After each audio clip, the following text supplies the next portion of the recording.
24 جولائی 711 عیسوی کو ہسپانیہ میں دریائے برباد کے کنارے جو لڑائی ہوئی، اس میں ایک طرف 11-12 ہزار اسلامی فوج تھی جس کا سالار طارق ابن زیاد تھا۔ دوسری طرف ہسپانیہ کا بادشاہ راڈرک تھا جس کی فوج دگنی سے کم نہ تھی، لیکن راڈرک نے شکست کھائی اور مارا گیا۔ ہسپانیہ مسلمانوں کے قبضے میں آ گیا جہاں انہوں نے 800 سال تک حکومت کی۔ یہی حکومت تھی جس نے صدیوں تک یورپ میں علم و حکمت اور تہذیب و دانش کا چراغ روشن رکھا۔ اسی چراغ کی لو سے یورپ کے اندھیرے میں اجالے کا سامان ہوا۔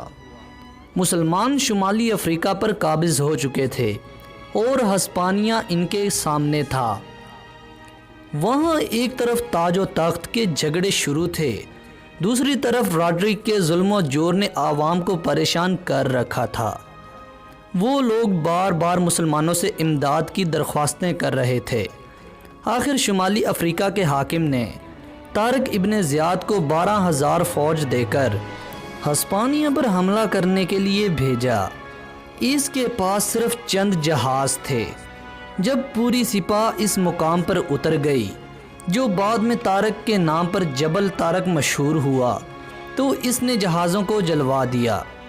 جب پوچھا گیا کہ ایسا کیوں کیا اور شریعت میں ترک اسباب کب جائز ہے، تو طارق نے تلوار کے قبضے پر ہاتھ رکھتے ہوئے کہا کہ ہر ملک ہمارا ہے، اس لیے کہ ہمارے خدا کا ہے۔ برباد کے کنارے 2 دن فریقین لڑتے رہے مگر کوئی فیصلہ نہ ہوا۔ تیسرے دن نماز کے بعد طارق نے ایک ولولہ افروز تقریر کی اور کہا، بھائیو، تم بھاگ کر کہاں جا سکتے ہو؟ اپنی حالت کا اندازہ کرو۔ طاقتور دشمن سے مقابلہ ہے جو طوفانی سمندر کی لہروں کی طرح تمہیں گھیر سکتا ہے۔ اس کے پاس ہر قسم کا سامان جنگ موجود ہے، کھانے پینے کی چیزیں بھی کم نہیں۔ تمہارے پاس تلواروں اور نیزوں کے سوا کیا ہے؟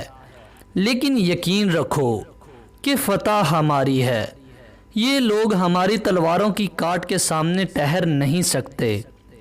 خدا کے حکموں پر چلو گے اور دین کا جھنڈا اس سرزمین میں گاڑ دو گے تو خدا کی بارگاہ سے تمہیں بہت بڑا انعام ملے گا۔ خدا تعالیٰ تمہیں دنیا اور آخرت میں سرخروئی بخشے گا۔ پھر خود سب سے پہلے آگے بڑھ کر حملہ کیا۔ اسی روز جنگ کا فیصلہ ہو گیا۔ تھوڑی ہی مدت میں پورا ہسپانیہ مسلمانوں کے زیر نگین آ گیا۔ دوستوں، طارق ابن زیاد وہ واحد انسان تھا جس نے پورے ہسپانیہ کی تاریخ بدلی۔ دوستوں، صرف طارق ابن زیاد ہی نہیں بلکہ بہت سارے مسلمان بادشاہ اور سپہ سالار تھے جنہوں نے اسلام کی سربلندی کی خاطر کافروں کی اینٹ سے اینٹ بجائی اور اپنے اسلام کا نام ہمیشہ کے لیے روشن کر دیا۔